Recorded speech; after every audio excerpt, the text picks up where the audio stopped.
Guys, I'm Michael King, back again with another video. So this video I'm going to analyzing the EURUSD. So this is EURUSD in the time frame. I already marked some key levels on EURUSD. So I'm going to explain to you from this period down to what happening to EURUSD currently. So you can see that right here, I marked a resistance level right here on EURUSD because price rejected right here, price also rejected right here.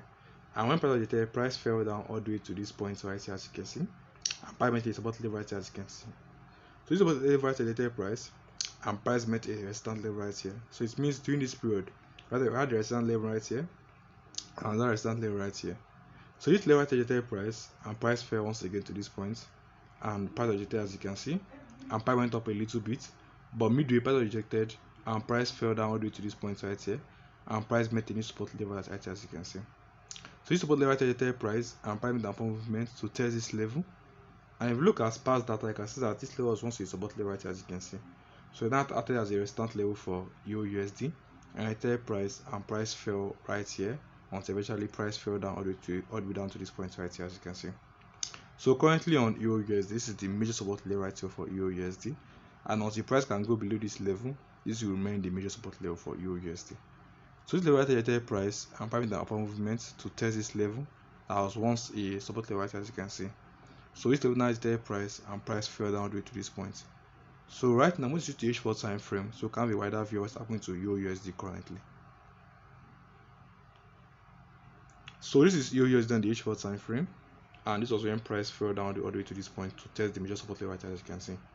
And this level price and price made an upward movement, and price went up all the way to this point to test this level that is here, as you can see. But as you can see, this is the weighted price and price fell down all the way to this point.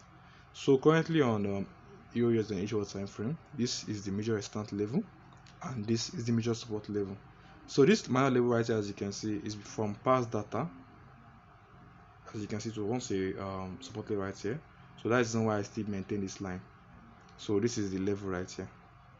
So I'm going to explain to you right now what I'm going to do if you're thinking of buying EURUSD or you're thinking of selling EURUSD. So if you're thinking of buying EURUSD, you have to wait for price to fall all the way down to this point right here to see if we're going to have a reversal candle, that is a bullish reversal candle right here. Then you can place a buy stop order above it, Forex management. But if you're thinking of selling EURUSD, you have to wait for price to probably retest this level. Then if you see a bearish reversal candle, you can place a sell stop order below it, Forex management. Or if price can break this level, then this is likely to be the next resistance level. So this level can show a reversal candle, that is a bearish reversal candle. You can place a sell order and Forex management. So that's on EURUSD analysis. If you did enjoy, please hit that like button, so share to your friends, and hit the subscribe button, and I'll see you in the next video. Peace.